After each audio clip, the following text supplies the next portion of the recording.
तो जिसे मैं जंग का ऐलान भी कर ही दूंगा, तो जिसे मैं जंग का ऐलान भी कर ही दूंगा, मेरे दुश्मन तो मेरे कद के बराबर तो आ।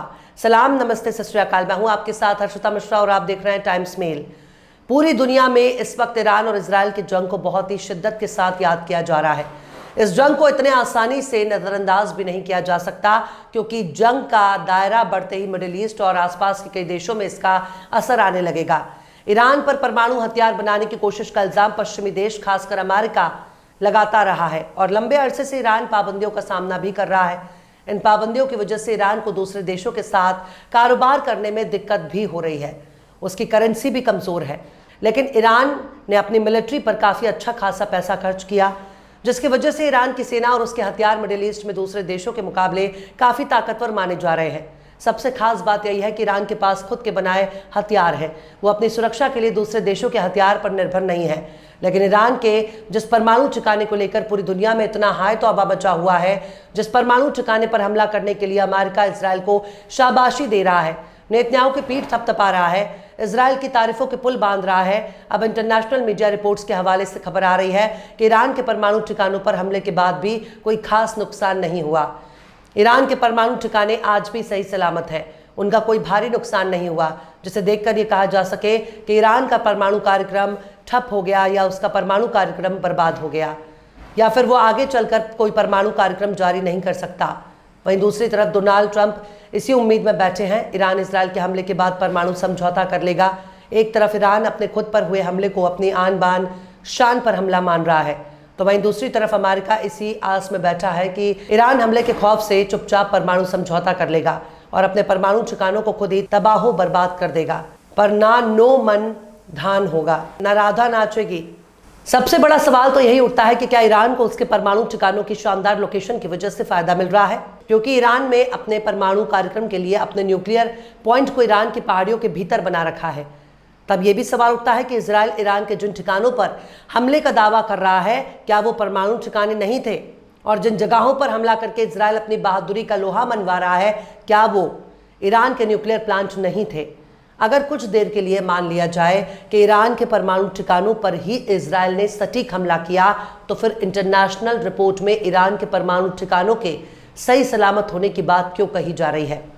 जिस परमाणु कार्यक्रम के लिए ही दुनिया भर में ईरान पाबंदियां झेल रहा है, क्या वो ईरान कितनी आसानी से अपने परमाणु ठिकानों का नुकसान बर्दाश्त कर सकता है? कम से कम उसकी सुरक्षा तो जरूर करेगा। इजराइल कह रहा है, हमने ईरान के परमाणु ठिकानों को बहुत ही आसानी से निशाना बनाया। अगर निशाना बनाया तो ईरान के परमाणु ठिकाने आखिर क्यों नहीं तबाह हुए? इसका जवाब केवल ईरान ही दे सकता है। ईरान अपने परमाणु कार्यक्रम एनर्जी के लिए इस्तेमाल करता है, यानी बिजली के लिए। लेकिन अमेरिका, पश्चिमी देश और इजराइल ने हमेशा ही ईरान के परमाणु कार्यक्रम को खुद के लिए खतरा करार दिया है। खासकर इजराइल ईरान को फूटी आग भी नहीं चाहता। एक तरफ अमेरिका और ईरान के बीच परमाणु बातचीत चल रही है, एक नए परमाणु समझौते की कोशिश हो रही थी, लेकिन इसी बीच इजराइल ने ईरान पर हमला कर दिया, उसके परमाणु ठिकानों को निशाना बनाया। बहुत सी तस्वीर भी नजर आ रही थी जिसमें धुएं का गब्बार उठता हुआ नजर आया। पर इंटरनेशनल मीडिया रिपोर्ट्स में अब इस बात को कहा जा रहा है कि ईरान के परमाणु ठिकाने अभी भी सही सलामत हैं और उन्हें कोई ऐसा नुकसान नहीं पहुंचा जिसकी वजह से उसके परमाणु कार्यक्रम को नाकाम माना जाए। आखिर कैसे ईरान के परमाणु ठिकानों पर इजराइल का हमला हो रहा है बेकार? आखिर कैसे परमाणु समझौते की आस में टकटकी लगाकर बैठा अमेरिका? आखिर कैसे इजराइल को मुंह चढ़ा रही इंटरनेशनल मीडिया की रिपोर्ट? आखिर कैसे हमले के बाद भी ईरान के परमाणु ठिकानों को तबाह ना कर सका इजराइल? बताएंगे आपको और भी बहुत कुछ।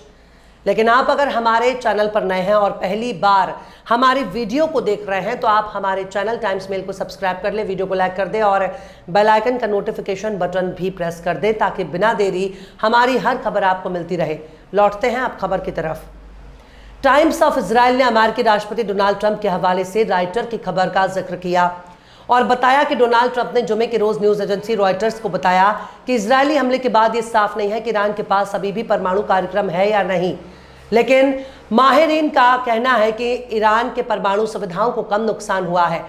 कई माहिरीन ने कहा कि इजराइल के हमले में मिलिट्री लीडरशिप और परमाणु वैज्ञानिकों की मौत हो गई, यहां तक कि मिलिट्री कमांड और कंट्रोल फैसिलिटीज और एयर डिफेंस पर हमला हुआ। लेकिन सैटेलाइट से हासिल किए गए तस्वीरों में अभी भी परमाणु बुनियादी ढांचे को कोई खास नुकसान नजर नहीं आ रहा।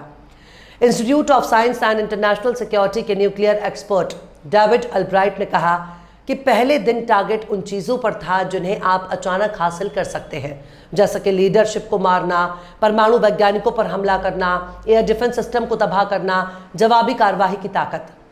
अल्ब्राइट ने ईरानी परमाणु ठिकानों का जिक्र करते हुए कहा कि हम फोर्डो या इस्फहान में कोई सीधे नुकसान नहीं देख सकते।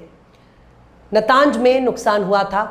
यूनाइटेड नेशन के इंटरनेशनल एटॉमिक एनर्जी एजेंसी के चीफ राफेल ग्रॉसी ने जुमे की रोज यूनाइटेड नेशन के सिक्योरिटी काउंसिल को बताया कि ईरान के नतांज न्यूक्लियर साइट पर मौजूद पायलट इन्वेस्टमेंट प्लांट को तबाह कर दिया गया और ईरान ने फौज और ईशान पर हमले की जानकारी दी है।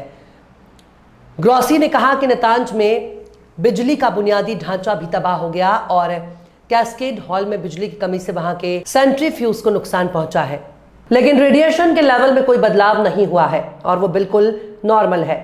नतांज का न्यूक्लियर कॉम्प्लेक्स ईरान की सबसे अहम यूरेनियम एनरिचमेंट फैसिलिटी है।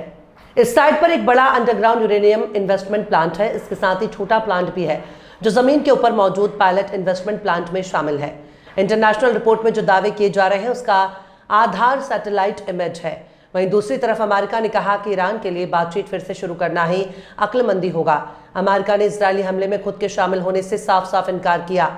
अमेरिका ने जुमे को यूनाइटेड नेशन के सिक्योरिटी काउंसिल से कहा कि ईरान के लिए बातचीत इमेज पर लौटना दानिशमंदी होगी, क्योंकि तेहरान ने अमेरिका पर अपने परमाणु और मिसाइल ठिकानों पर इजरायली हमले में हिस्सा लेने का इल्जाम लगाया।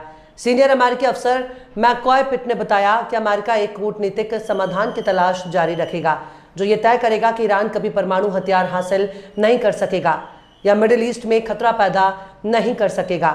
वहीं ईरान के विदेश मंत्री अब्बास आरक्ची ने 15 सदस्यों की सिक्योरिटी काउंसिल को खत लिखकर मीटिंग बुलाने की गुजारिश करते हुए कहा कि इजराइल ने अब रेड लाइन क्रॉस कर दी है। इंटरनेशनल कम्युनिटी के जरिए इस जुर्म के लिए इजराइल को सजा दिए बिना नहीं छोड़ना चाहिए। खैर, अमेरिका यूनाइटेड नेशन में इजराइल के साथ देने से इनकार कर रहा है। कई मीडिया रिपोर्ट्स में इस बात का खुलासा भी हो चुका है कि अमेरिका इजराइल के साथ इस हमले में शामिल था। बहरहाल, चलते चलते आखिर में साहिर लुधियानवी ने भी क्या खूब फरमाया है, हम अमन चाहते हैं मगर जुल्म के खिलाफ।